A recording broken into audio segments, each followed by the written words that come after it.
With changes in the Department of Justice, AG Bondi says to tread carefully when using violent rhetoric.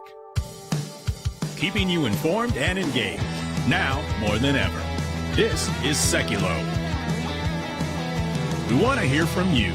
Share and post your comments or call 1-800-684-3110. And now your host, Logan Sekulow.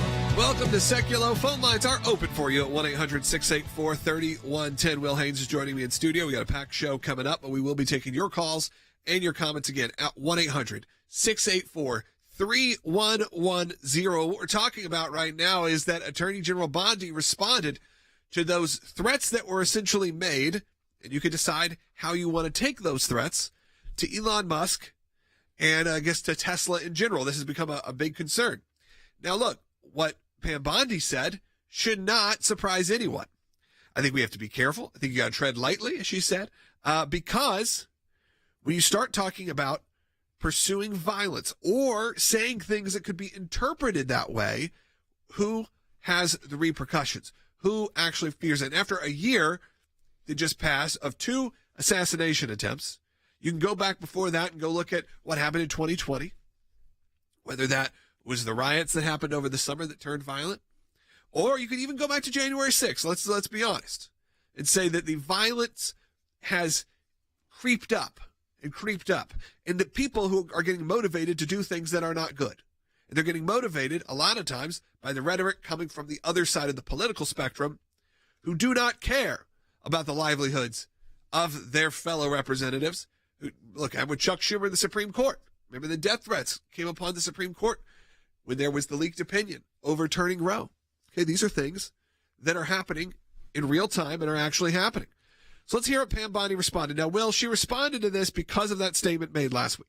That's right. Jasmine Crockett had said she went on a open forum, kind of online town hall that was talking about this day where they're going to go after and try to inflict economic damage, whether that be by the news that's out there or protesting or boycotting, or in some cases, as we're seeing, there is actual violence against dealerships of Tesla around the country, not just protests. But she said she was on that call for a very selfish reason, because March 29th, it's her birthday, and all she wants to see happen on her birthday is for Elon to be taken down. Now, this is what the Attorney General, Pam Bondi, had to say over the weekend about this very specific rhetoric, Bite 6. And Maria, now you have this Congresswoman Crockett who is calling for attacks on Elon Musk on her birthday. Let's take him out on my birthday, she says. Yet she turns and says, oh, I'm not calling for violence. Well, she is an elected public official. And so she needs to tread very carefully, because nothing will happen to Elon Musk. And we're going to fight to protect all of the Tesla owners throughout this country, and it's this basic safety. Once again, domestic terrorism is going to come to a stop in our country. It's a very different tone coming from this Department of Justice saying we are not going to deal with domestic terror this way. Now, here's a big question. Where does that start to violate your First Amendment rights? When does that start to violate free speech? How do you feel about this? How do you feel about the rhetoric coming from not only Jasmine Crockett, but coming from Pam Bondi? I want to hear from you. Of course, if it's violence, of course, if we're talking about attacks, of course, we were talking about that. But look, sadly, I see all the time on social media threats, when you say to the president, threats to people like Elon Musk. I saw many of my friends, and I'll put friends in quotes, but many people I know, let's just put it that way, were out protesting in front of a Tesla dealership this weekend. And I will tell you, if you ever catch me protesting in front of a car dealership, man, I don't even know. Don't let me do this show. Because there are so many bigger things that you should be out there and actually upset about, that you don't like that Elon Musk is a billionaire. And you don't like it. I love when they always say unelected. It's like, I don't know if you know this, he was on the campaign trail. So when you elected President Trump, you knew what you were getting. You knew about Doge beforehand. Give us a call, 1-800-684-3110. I want to hear your thoughts. 1-800-684-3110. This is the last week of our March Life and Liberty Drive. I'm going to break that down a little bit more a little bit later, but you can go ahead and give your gift right now if you want. ACLJ.org. Have your donations doubled. We'll be right back. The The FBI warning Tesla owners to be extra vigilant as Tesla becomes the target of left-wing violence. Activists planning a global day of action against the brand next week. I can't walk past the TV without seeing a Tesla on fire. And like, what's going on? Some people, it's like, listen, I understand if you don't want to buy our product, but you don't have to burn it down. That's a bit unreasonable. There's going to be no leniency and there'll be no pardons. I view these people as terrorists just like others. When I looked at those showrooms burning and those cars, not one or two, like 7, 8, 10 burning, exploding all over the place.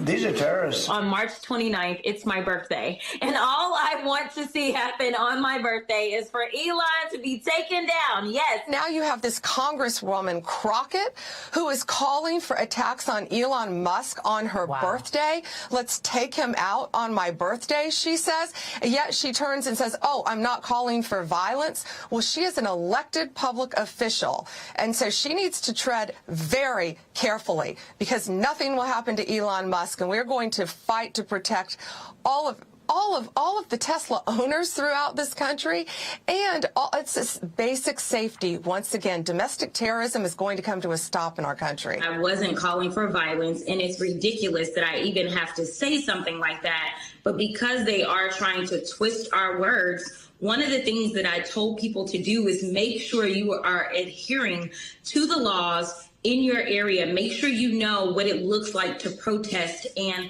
to be able to raise your voices and to exercise your constitutional right to free speech. This is the same people that was calling Elon Musk a Nazi when he was clearly putting his hand on his heart. So don't tell us that we're twisting anything. Yeah, and don't tell Americans who saw your Summer of Love and BLM and cities burning that you're not the party of political violence.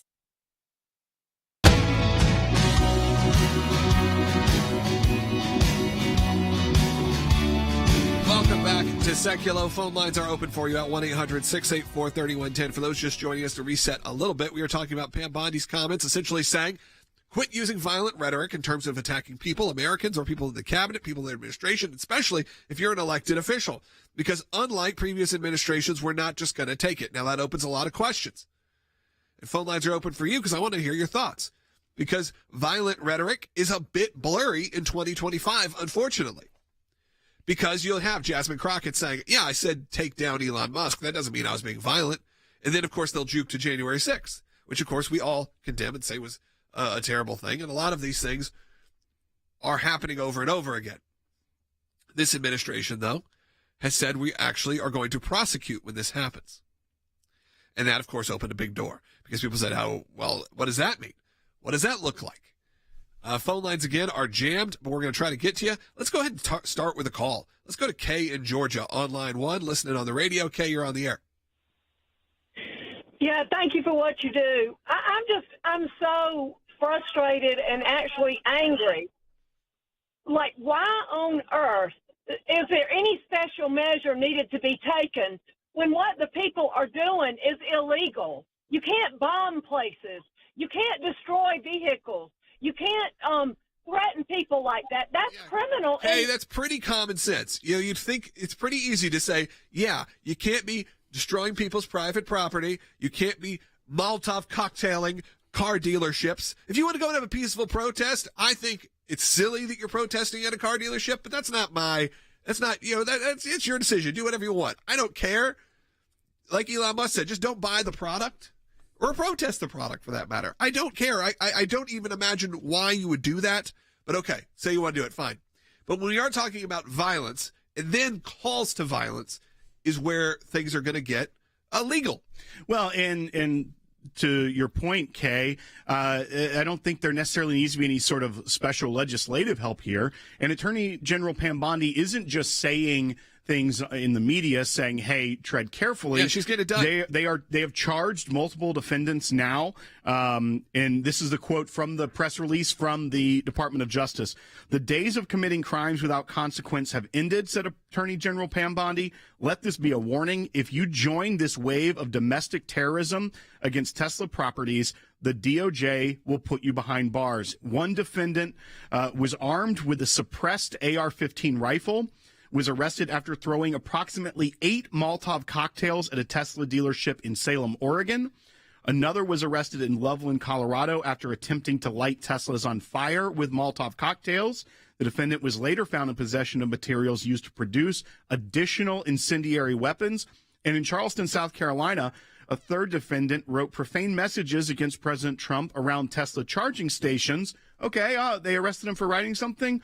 That was before lighting the charging stations on fire with, what? You guessed it, Molotov cocktails. So there's a pattern here of what they are using to target these places, as well as the outcome of this terror campaign going on by the left that are trying to protest, I put that in quotes, that are trying to attack Elon Musk for the Department of Government Efficiency. And these are three examples. These are not the end of this, I have a feeling. These are ones they were readily able to identify or were arrested on scene. But I have a feeling that there are going to be more arrests like this, because it's not just peaceful protesting. It's not just even like obstructing traffic by getting out there with your signs and being loud and obnoxious. Although if you were a pro-life protester, you wouldn't even have to go that far, and you'd be facing charges from the FACE Act under the previous administration. Not like they are threatening to violate, I guess you'd say, the crimes do match the punishments of what they're talking about here, because you're talking about destroying again, businesses, private property, and potentially risking people's lives. And we have to make sure that we're also not responding in a way that is going to attract that. It's going to attract people on the more conservative side to act in violence. You have to go above. You got to be better. I know it's tough, but you got to do it. Let's take a call. I want to go to Ben, who's calling, who's watching on the Salem News Channel. Ben, you're on the air. Hi. My question was about Democrats love to use the phrase, you can't scream fire in a crowded theater, when they want to take down freedom of speech. And then what is the law that you can't get out there with a bullhorn, gin up a crowd, and start a riot? You get charged also, even if you're not the one that threw the Molotov cocktail. And I'll take it one step further to when they were outside of the Supreme Court justices' houses with bullhorns over Roe versus Wade. You can't intimidate a judge or a juror. Look, oddly enough, Ben, we have a bite pulled that we're going to hear. This again from Chuck Schumer back in March of 2020, a couple weeks before the whole world shut down 5 years ago.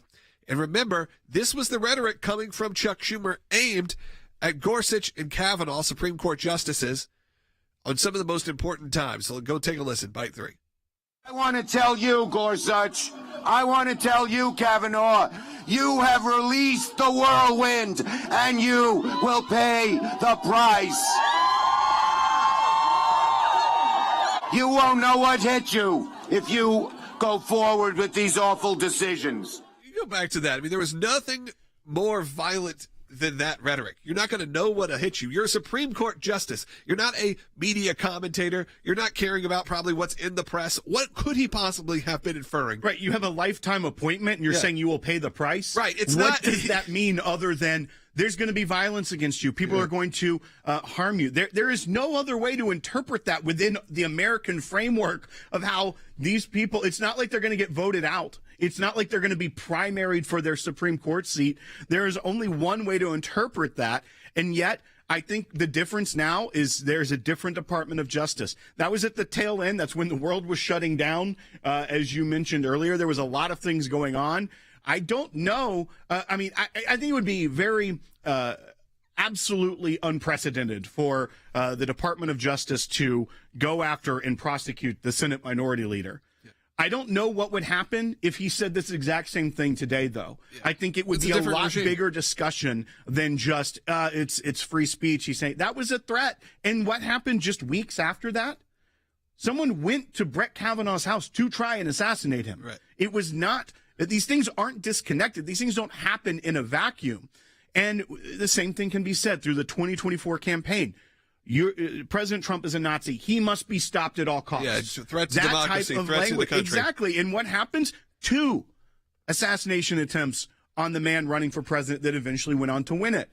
This cannot continue in the United States. And I think that's why these charges that Pam Bondi brought forward on the 3 individuals already, they carry a minimum penalty of 5 years and up to 20 years in prison. Whew. These are not insignificant charges. This isn't disruptive. This isn't a vandalism charge. She is going very aggressively to prosecute these crimes. And I think also when you start to prosecute and then you also put people on notice and saying, maybe you need to rethink how you're speaking because it is causing people to misbehave in very egregious ways across this country. The phone lines are open. A lot just opened up. We, I don't know if we had a glitch or something, but we got 5 lines all of a sudden open. I want to hear from you. Do you think that this is the right path we should go down? That Pam Bondi is setting the right tone for this? Or do you think that we're going to, close to censoring free speech? I want to hear from you. 1-800-684-3110. In the next segment, we're also going to talk about some work that the ACLJ is doing out in California where speech is being censored. And they just have a few days to respond before we take this to court. You're going to hear about it coming up.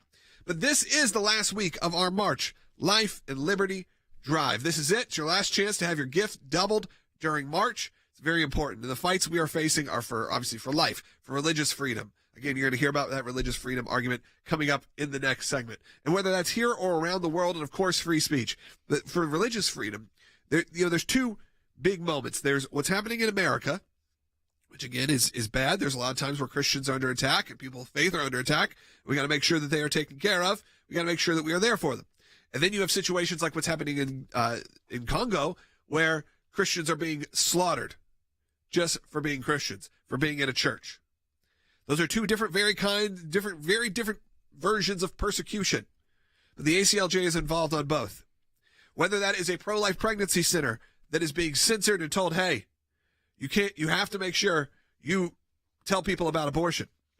And today we're filing a federal appeals court case out of New York to fight back because we want to make sure that they are allowed to talk about whatever they want to talk about. Massachusetts, you've heard what we've been doing there. Choice begins here. We filed also a lawsuit, though, to stop that state-sponsored smear campaign against those pro-life centers. And the judge could rule on that at any day. And in Chicago, we are in court tomorrow to defend 2 more, preachers, street preachers, who are arrested for sharing the gospel. And the stakes couldn't be higher right now. Winning these cases literally could save lives and protect those who want to share their faith openly in our country. We urgently need your support to win in court today. So not just in the media, but also in the law. Don't wait until the last day. We got 1 week left. Go to aclj.org. Have your critical gift doubled right now. That means if you give $20, there's another ACLJ supporter or ACLJ champion ready to match that $20. If you want to give $1,000, they're going to match that $1,000. Well, we're going to talk about the ACLJ work when we get back and take some more phone calls as well, because we're doing some amazing things, and we are there for you when you need us the most. We'll be right back.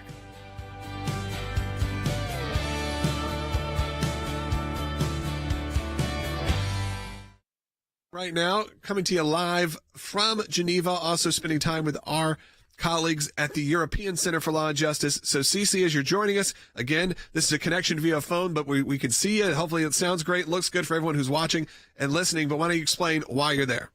Yeah, so we are here in Geneva at the 58th Human Rights Session. There's 3 sessions that the Human Rights Council holds each year in Geneva. And so we try to come personally, at least for one of those.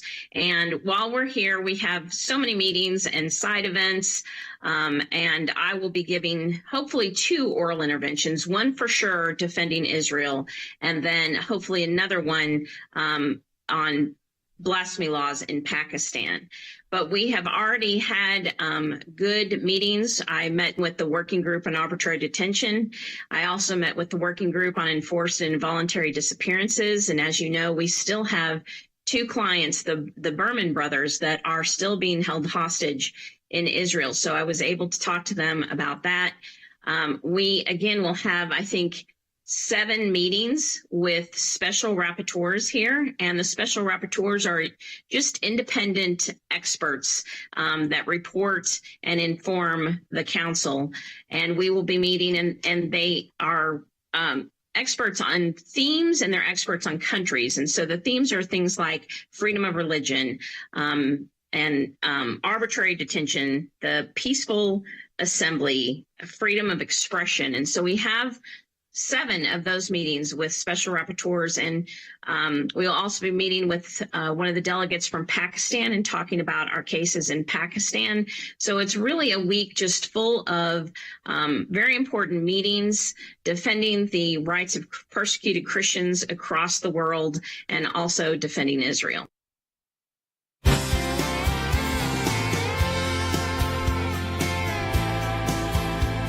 Welcome back to Sekulow. Some phone lines are open at 1-800-684-3110.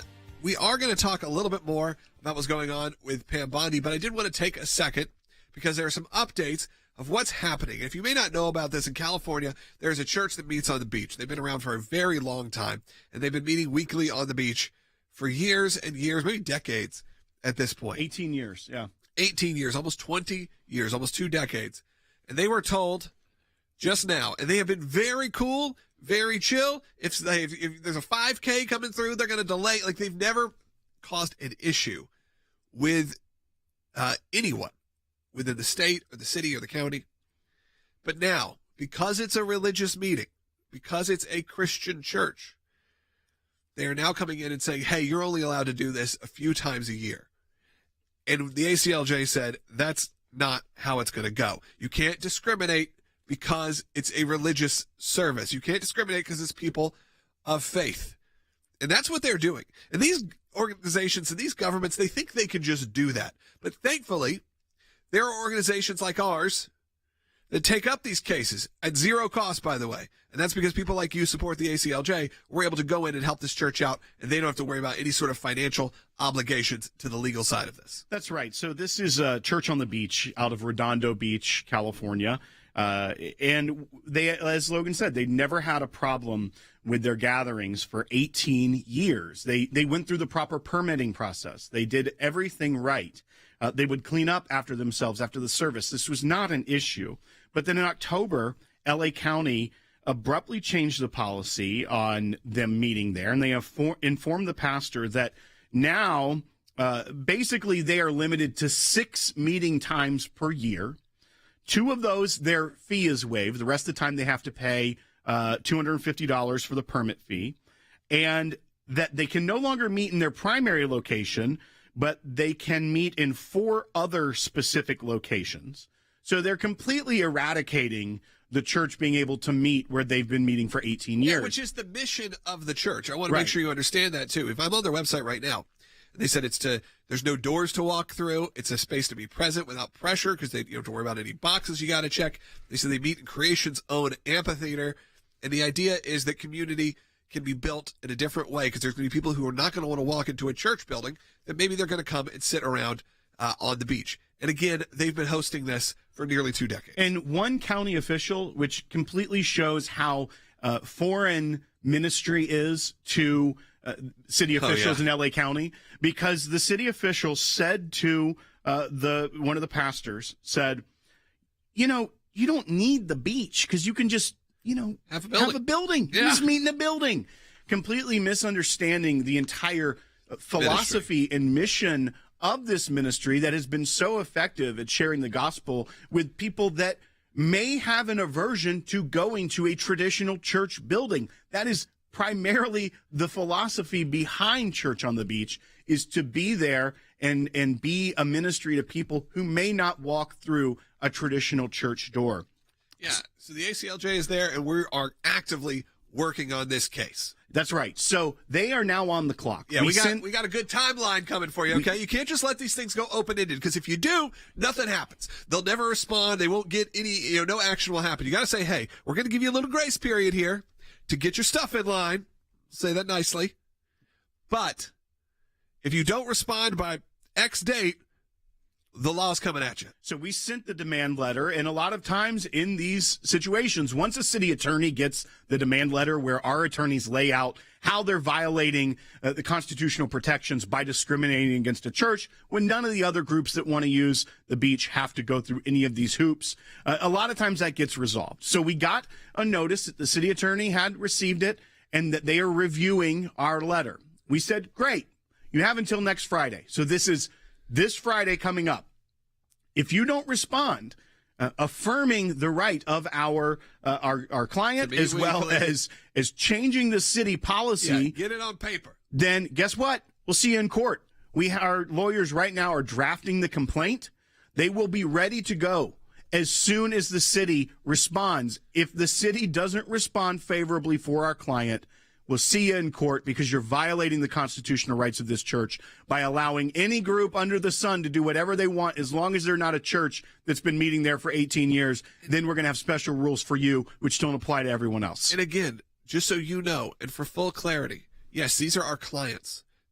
We are a law firm. They are our clients, but they are not charged $1 for this work.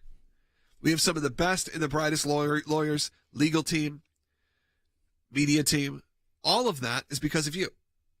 It cannot be done without you. Because we know a lot of these churches, ministries, pro-life pregnancy resource centers, a lot of them are volunteer run. A lot of them have very limited funds. They certainly don't have the funds to go file a lawsuit against the state or to take it all the way to the Supreme Court if necessary. But the ACLJ is able to do that because people like you say, I'll kick in $20 and $50 or $100 or even more because you know we are there for you as well. And hopefully you know it's because we're also doing really good work. And we're supporting your Christian values and your mission. And look at this church. This church, again, has been meeting for 18 years on the beach in California, trying to witness to people who are not going to walk into those buildings. And we need that. We need that so much. Because if there's going to be change, it's got to be in the hearts and minds of people. But it also has to be in the law to make sure they're allowed to do it. So we need you right now. I'm going to encourage you to please go support the work of the ACLJ. It's the last week of our Life and Liberty Drive for this month of March. And that means donations are doubled. And if you give $20, there's another ACLJ supporter ready to match that $20. Phone lines are completely jammed right now, but they will open up. So I encourage you to keep calling. Also, there's a whole second half hour of this show for a lot of people. If you're one of the few that don't get the full hour on your local station, join us live right now. We go live noon to 1 p.m. Eastern time. Work your way back. That is on ACLJ.org, on YouTube, on Rumble, Facebook, X. We are there. And then you can follow us on all the other social media platforms to make sure you stay updated throughout the day because we post a lot of great content from our legal team, from our media team, and it's all there. And it's all there without a paywall because I don't really want to put things behind a paywall. That defeats a bit of the purpose of what we do here. We want to make sure that our message gets out there to as many people as we can. So you can become an ACLJ champion. That's someone that gives on a monthly recurring basis. All you got to do is opt into that when you join, when you give a donation. Say, I want to be a champion. And you decide, because a champion is anybody. You decide what that price point is. I think it's a minimum of $5 because that covers processing fees. But that's it. You can obviously cancel at any time. Donations are tax deductible. But as we head to this last week, I encourage you to do that. Some people are saying, oh, yeah, I also sign the petitions. Yeah, great place to sign the petitions. Also, you can sign the petitions on a brand new ACLJ app, which I think you should get. I mean, this may be me doing a 3-minute ad read right here, but understand that's the point of this show. Because guess what also? You may not know this, but those ads you hear, maybe on your local station, that doesn't go back to us. That goes back to your local station or to the whole network. The only way this show is sustained, the only way our message is sustained, the only way our legal work can get done is with you. So go to ACLJ.org and do it today. I'm going to read some of these comments while we're in break. We only got a 1-minute break right now, so this is a perfect time to do it. And, of course, if you become an ACLJ champion and you call in, you get bumped to the front of the line. You just got to tell our phone screener that you're a champion. They'll confirm it, and boom, you'll get bumped up very quickly. Get priority seating, if you will. It's very nice. It's a nice little perk. All right. Scan the QR code on your screen. Second half hour coming up. Right after this is a very short break. Just a minute. The threats to life and religious freedom have shown no intention of going away, but neither is the ACLJ. This March, we've launched our Life and Liberty Drive, redoubling our efforts to beat back the attacks against the foundations of our great nation. Thanks to our donors and our champions, your ACLJ is able to take on hundreds of cases at home and around the globe. In 2024, we took on 142 clients, cases, briefs, and demand letters. 175 pro-life matters. 197 free speech matters, 142 religious liberty matters, 126 actions battling the deep state. We'd love to take on more cases this year, but we can't do it without your support. Right now, every tax-deductible gift you give will be doubled, dollar for dollar, during our Life and Liberty Drive, doubling your impact to keep us in these fights. Go to aclj.org and donate now. Keeping you informed and engaged, now more than ever. This is Sekulow. And now your host, Logan Sekulow. Welcome back to Sekulow. I hope you enjoyed the first half hour, but the second half hour is going to be just as packed because we got a lot to cover, including Bernie Sanders. You may have seen, agreed with President Trump for maybe the first time, and it wasn't like we're taking words out of context here. He actually agreed with something the Trump administration is doing. And I think that's why people somewhat respect Bernie Sanders, because he won't always toe a party line. He'll say, I hate him, I can't take it, I don't like it. But at least he may believe what he says. You don't necessarily agree with him, but he will make sure that happens. We're going to hear that in the next segment. We're also going to talk a bit about this weird interview that happened, because it was a semi-interview and it ended in a very bizarre way. But I did want to take a minute and kind of back us up, because we got so many calls coming in about the situation that was Jasmine Crockett went on, essentially said, hey, for my birthday, I want you to take down Elon Musk. And Pam Bondi responded, Attorney General Bondi, and said, hey, not just only directed at her, I mean, she definitely did direct it at her, but said, we got to cool it with this rhetoric. The violent rhetoric is not going to just go away. So if she says that if something was to happen, she will be held responsible. Of course, you have First Amendment rights, but there are First Amendment rights where you can't encourage and incite violence. And political violence has become all too normalized in this country. We have seen it over the last 4 or 5 years aggressively turn up.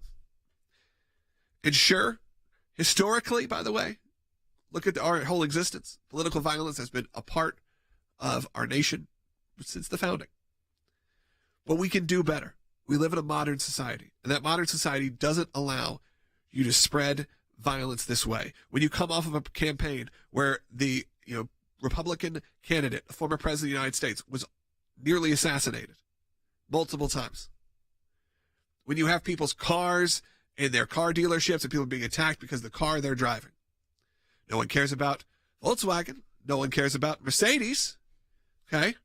Where there's actual history there. You know why? Because in society, we move on from those things. We understand what's actually at stake. We understand that a car does not represent a political opinion. But they have let it spin out of control. And that's where we stand today.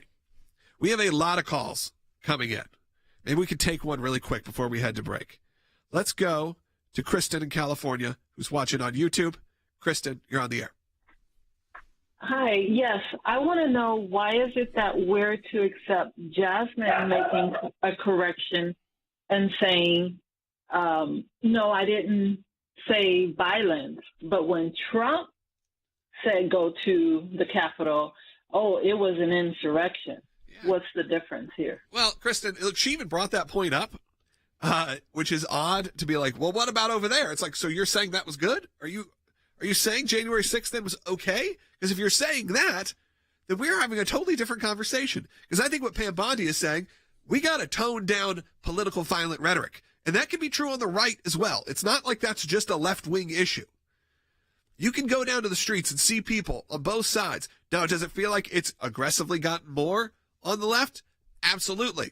But that is also because you have a firebrand president and a firebrand cabinet administration.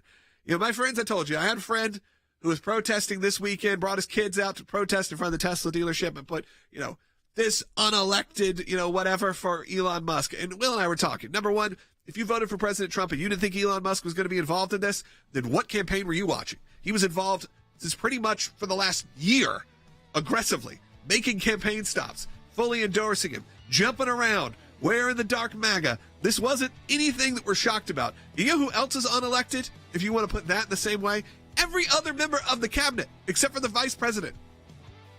Everybody else is unelected. Everyone else is, we didn't even know who some of those people were going to be. Pam Bondi, they weren't running and saying Pam Bondi's going to be the Attorney General. If you remember, there was some chaos there. But no one's complaining about that. But because it's Elon Musk, because he is, like I said, a very interesting, outspoken guy who you can agree with or disagree with, it becomes a bigger issue. And all of a sudden, that's the unelected. Every time I'm about to respond, I stop myself and go, why am I doing this? I'm not going to argue with someone who will protest in front of a car dealership. Okay? We'll be right back. Bernie and AOC are getting the massive crowds. It looks like all the energy, if you do have energy in the Democratic Party, is with them. Alexandria is extraordinary. I am so impressed by her work in Congress and she inspires young people all over the country. Would you like to see her join you in the Senate? Right now, we have, as I said, just a whole lot of people in the Congress. Okay, Jonathan, thanks. Wait, I got one more. This is important. Well, I ask you. Okay. You want to do nonsense? Do nonsense. No. I don't want to talk about inside the Beltway stuff. I got 32,000 people. I was just asking you about AOC because she was out there with you. No, fine, but I don't want to talk about this. What was the last question? I was just going to ask you one more question about you. I mean, that's all. I was literally your last. What is your question? Well, I mean, it's easier. I mean, I want to ask you about your future. This is the biggest crowd. You said you ran for president twice. This is the biggest crowd you've ever seen. Are we going to see you run again, or what's your future? No, right now, I am very proud that the people of the state of Vermont sent me back to the Senate with 63% of the vote. I just think that that's an awkward moment for Bernie Sanders. It's not going to play well. But to be honest, the AOC and the Bernie Sanders rallies, sure, they're galvanizing Democrats to have something to kind of support. But they're not going to be the leaders of the party because the Democratic Party at large is not as far left as the two of them are. Alexandria Ocasio-Cortez, like it or not, she's a rising star. Not a rising, she is a star in the party.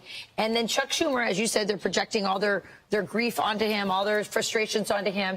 And so there's this question, is Alexandria Ocasio-Cortez going to run for Chuck Schumer's seat? But she is not. Chuck Schumer's still going to stick around. And so that's the battle Bernie Sanders put in the middle and saying, I'm not going here. I like it, though. It's fun to watch. It's just amazing. Out of all the things to storm away with, hey, the woman you just were lauding and praising, do you think she'll run for the Senate? That's it. I'm done. I'm finished. I'm through. Get out of here. I'm going to uncomb my hair again.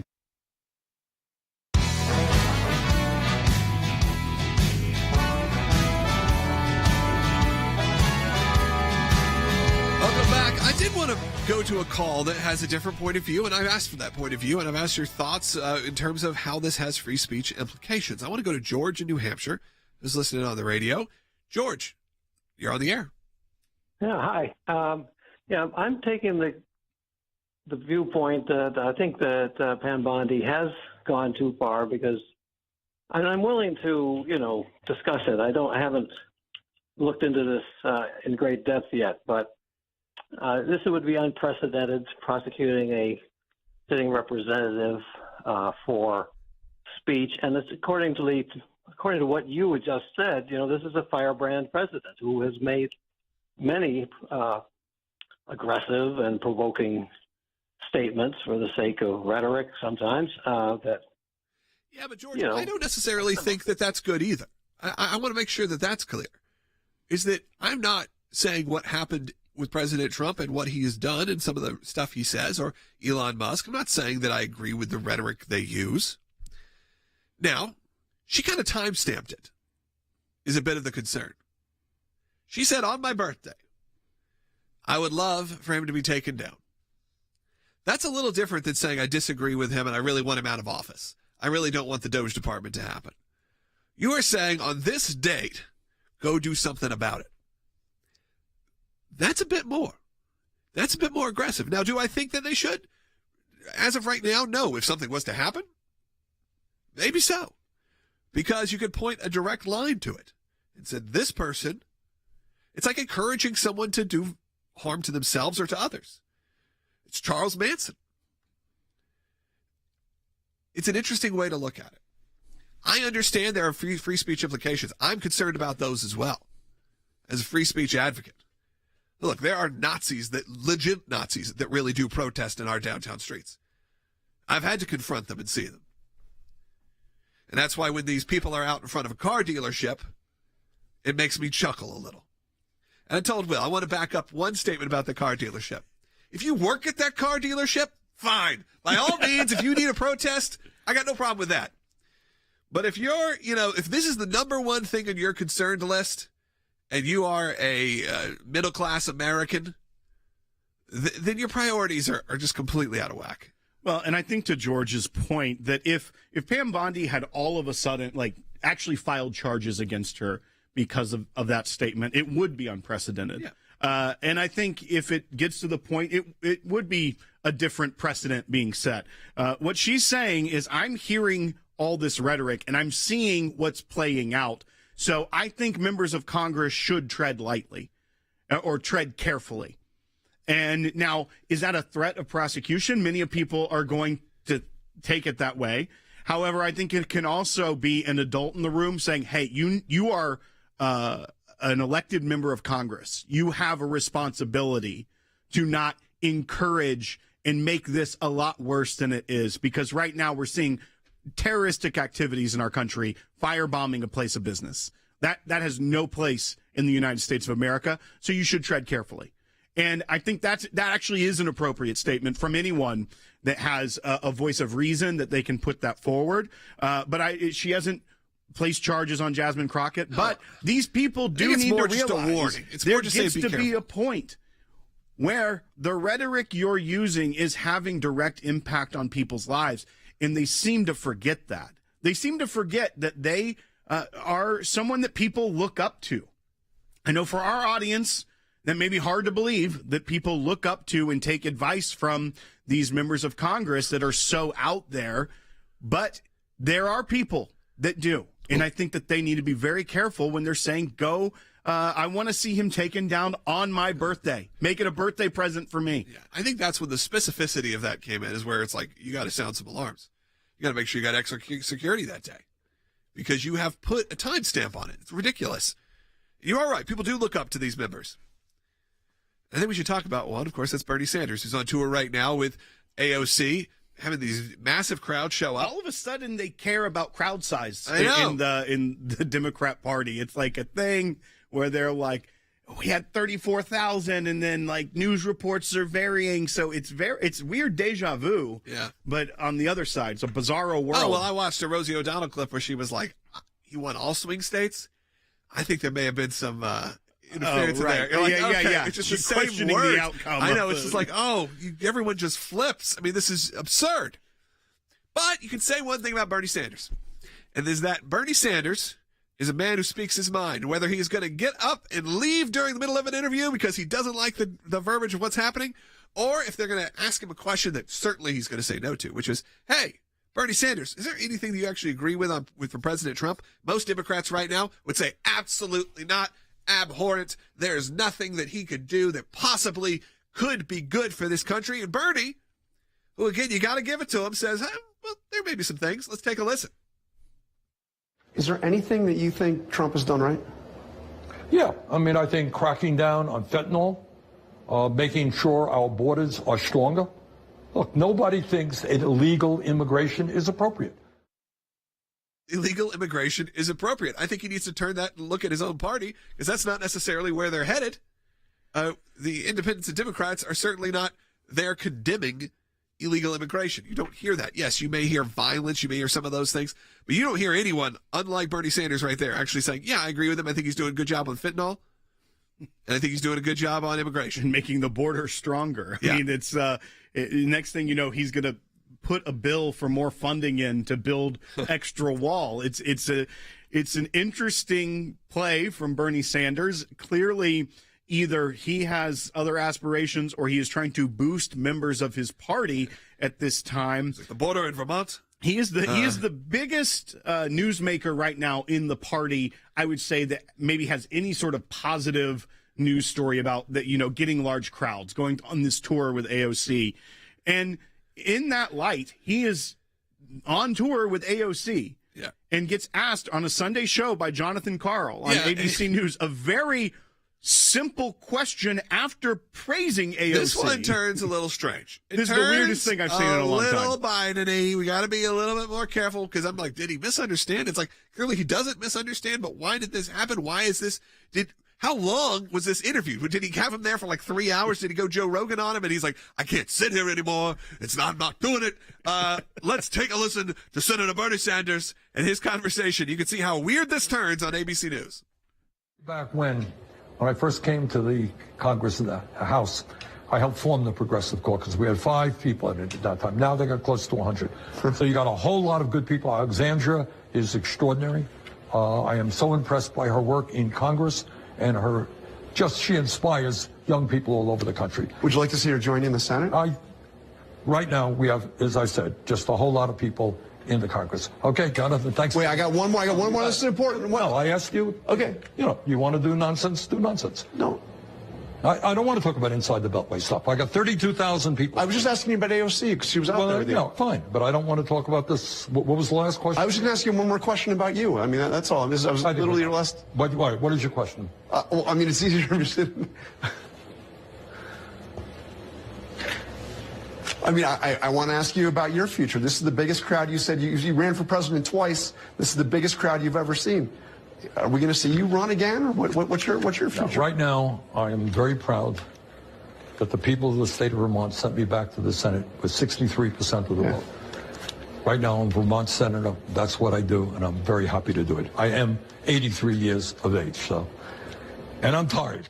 You're clearly tired, because I don't really understand at all what happened in that. If we're not seeing an edited version of it, it is incredibly bizarre. I mean, I know that we're having fun here, and I actually told you that I'm happy Bernie Sanders said, hey, you know what? There are places that we can all work together on.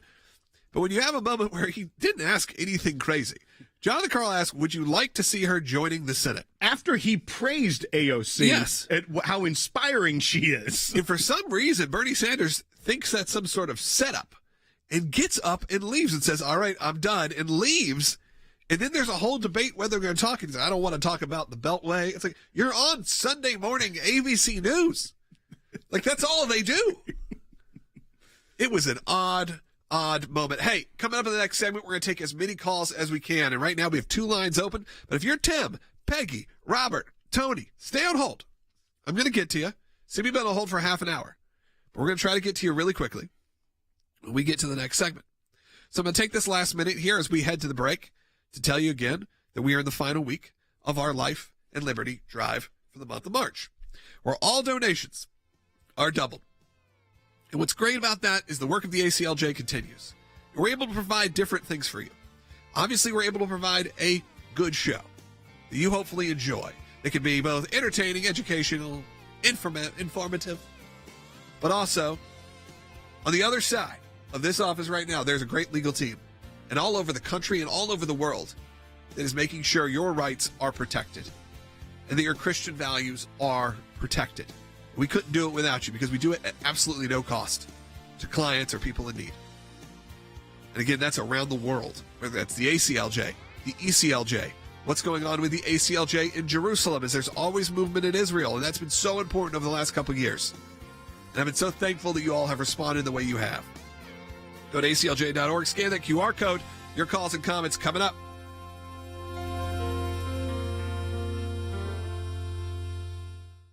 The FBI warning Tesla owners to be extra vigilant as Tesla becomes the target of left-wing violence. Activists planning a global day of action against the brand next week. I can't walk past the TV without seeing a Tesla on fire. You're like, what's going on? Some people, it's like, listen, I understand if you don't want to buy our product, but you don't have to burn it down. That's a bit unreasonable. There's going to be no leniency, and there'll be no pardons. I view these people as terrorists just like others. When I looked at those showrooms burning, and those cars, not 1 or 2, like 7, 8, 10 burning, exploding all over the place. These are terrorists. On March 29th, it's my birthday. And all I want to see happen on my birthday is for Elon to be taken down. Yes. Now you have this Congresswoman Crockett who is calling for attacks on Elon Musk on her birthday. Let's take him out on my birthday, she says. Yet she turns and says, oh, I'm not calling for violence. Well, she is an elected public official. And so she needs to tread very carefully, because nothing will happen to Elon Musk. And we're going to fight to protect all of all of the Tesla owners throughout this country, and it's this basic safety. Once again, domestic terrorism is going to come to a stop in our country. I wasn't calling for violence, and it's ridiculous that I even have to say something like that. But because they are trying to twist our words, one of the things that I told people to do is make sure you are adhering to the laws in your area. Make sure you know what it looks like to protest and to be able to raise your voices and to exercise your constitutional right to free speech. This is the same people that was calling Elon Musk a Nazi when he was clearly putting his hand on his heart. So don't tell us that we're twisting anything. Yeah, and don't tell Americans who saw your Summer of Love and BLM and cities burning that you're not the party of political violence.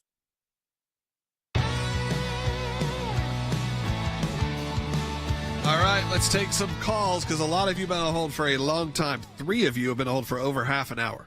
You know that I really appreciate that, and I appreciate you sticking out with us here. Let's go ahead. Let's just go in order they came in. Let's go to Tim in Florida, who's watching on YouTube. You're on the air. Hey, hello. Hello. You know, in Portland, Oregon, when Antifa went in and burned Portland, supported by George Soros, is there a possibility that these people that are doing the same thing, you know, they're burning Tesla cars and Tesla dealerships, are being funded by people like George Soros? And what can be done to them? I think if there's proof in that, sure, absolutely. If you are funding not just protests, but if you're funding violence and it's provable, of course there can be consequences. And I think what you have is Pam Bondi saying, be careful, because this isn't the old days. This isn't even Trump 1.0. This is the second administration that's taking things a little bit more seriously. If you're going after people, whether it's Supreme Court justices, elected officials, private citizens who drive a specific brand of car, we are going to hold those accountable who need to be held accountable. Like I said, with Jasmine Crockett, I think the main thing wasn't that she said, Elon Musk, I would love for Elon Musk to be taken down. Sure, you can interpret that as violent or not violent. But what she said was, for my birthday, March 29th. When you start saying that, I think you can infer something. I think you can actually probably look into what that would be. Now, do I think she'll be prosecuted for that? No. But the warning has been made. Well, especially when you talk about a specific date of, if you're saying, I want his company to go out of business, that's not something that happens in a week. Yeah. So, yes, that's where it can get concerning to law enforcement, especially that you're putting specific labels on times that you want something to happen. But also, I think to the caller's point, the 3 defendants that have been arrested and charged from the Department of Justice, if there were any coordination or communication, all that will come out. They're going to have they're going to be looking through their digital footprint. They're going to be looking at what inspired it. And even many protests. We know the left is very good at organizing protests. They may not be directing the defendants to go and firebomb, but we know that when they pay for protests, when they get people and things start happening, 9 times out of 10, it seems like with the left, someone crazy and violent shows up to that and feels like they have cover because people are protesting. So it may not be directly, hey, we're going to fund this protest and pay someone to go throw Molotov cocktails. But unfortunately, a lot of crazy people think they have cover when there's a protest going on. All right, let's continue on. I want to try to hit all these calls. Robert in Missouri on line 4, watching on the Salem News Channel. You're on the air. Hey, guys. I'd just like to ask a question. Democrats for years have been using ethics committees to censure or smear Republicans. Where are the Republican committees, ethics committees, to hold Jasmine Jackson accountable? Where were they when Chuck Schumer was calling for rallies against Kavanaugh and Gorsuch? I mean, at some point, the Republicans have to start using the tools that they have. I think that's what you're seeing, Robert. I'm only cutting you off because we're starting to run on time, and I want to make sure I get to the other calls been on hold for so long. But I think that's what you're seeing. You're actually seeing the Republicans stand up and go, 2 can play at this game. That's right. And in 2020, the House was not in the control of the Republicans. And the country was in chaos. So they wouldn't necessarily have had the power to bring some sort of ethics complaint. First of all, the House Ethics Committee wouldn't have the power to bring an ethics complaint against Chuck Schumer in general because he's the Senate. However, when you start to look and break this down conceptually, Yes, and there's a different sheriff in town. And so now that we see all this, I think that you could see the ethics committees. But these aren't quick things either. No. You know, the Congress moves slow. Committees move slow. They have to start with their investigations and go through their reports. It's not like you're going to see this. She makes a statement a week later, you have an ethics report out on her. See, but maybe that's the one change. That's maybe one of the things that's happening. A lot of people are freaking out over the Doge Department and President Trump because things are moving at a very rapid pace. And sometimes it can feel chaotic. But that's just because you're not used to actually operating the country like a business. In businesses, things have to move on a dime. Let's go ahead and continue on. Peggy in Idaho, listening on the radio. Idaho Radio, you're on the air. Yes, hi. I just wanted to comment about Pam Bondi and the Justice Department. They absolutely need to go after these people that are causing all this chaos with the Teslas and firebombing and everything. We've got to get that under control. And, you know, I don't think people are looking at the bigger picture. My husband works for the government, and we live every day with the possibility that he may lose his job. But the big picture is our country is like $30 trillion some dollars in debt. And if we don't take drastic measures to change this and turn things around, I would hate to see the country that we turn over to our grandchildren in 10 years, our children and grandchildren. I would hate to see what that country is going to look like. Peggy, great call. I appreciate you calling in and sharing that thoughts. And we're on hold for a really long time, and I appreciate it. But I think a lot of people feel that way. And a lot of people, look, are worried. We have those calls, people come in who are worried about their jobs and their employment. But people like you can see a bigger picture there. And I understand that. Look, I don't want anyone to lose their job. I hate that idea. But unfortunately, you're right. If we're running it somewhat like a business will dictate where money has to be spent and where money has to be saved. So let's continue on. Peggy, thank you so much for your call. Let's go to Tony in Nevada. Tony, you're up. Hey, guys, thank you for doing what you do. Really appreciate it. First of all, the previous two calls kind of hit on my point, so I'd like to add to that is what is it, rather, that the Congress people are protected within chamber for the comments they make, but when they go out in public, like what we saw Chuck Schumer do, why wasn't he held accountable right then and there for what he stated? Yeah, I think you're right, Tony, especially when you actually had real attempts of assassination of those Supreme Court justices. But why? Who knows why? Maybe just because it was, like I said, a different group of people. But now Pam Bondi has said and signaled, enough with this. If we continue on with violent rhetoric, there will be consequences. And you may agree with that or disagree with that. Well, and to Tony's point as well, and to your point earlier, Logan, that a lot was going on. Remember, when Chuck Schumer made those comments, it was right after the failed impeachment, the first failed impeachment of President Trump, as the world was now looking at shutting down. This was March 4th, 2020. Right. So the world kind of changed about 10 days later. About 10 days later, the world shut down for a good couple of years, and we're still dealing with the fallout from all of that. But, yeah. Should we take one more call? Yeah, let's try to get one more in. All right, Lewis. Lewis in Colorado, you're on the air. Yeah, listen, these people take these things seriously. Look what with Maxine Waters, when she said, tell them they're not welcome here. They drove Sanders and her family out of a restaurant, and then they another cabinet member, they threw water on him when they were on outside We got that bite. Can we play it real quick? This is from Maxine Waters back from 2018. In a department store, at a gasoline station, you get out and you create a crowd, and you push back on them, and you tell them they're not welcome anymore, anywhere. And look what happened just a few years later. The country sort of shifted and moved because that is not the rhetoric that we want to have for our political opponents. That is not the America we grew up in. We need to try to get back to that. Pam Bondi's trying to do that. All right, 20 seconds left, so I just got to tell you, it's the last week of our March Life and Liberty Drive. Throw up that QR code. It's not because I don't want you to see my pretty face. Of course I do.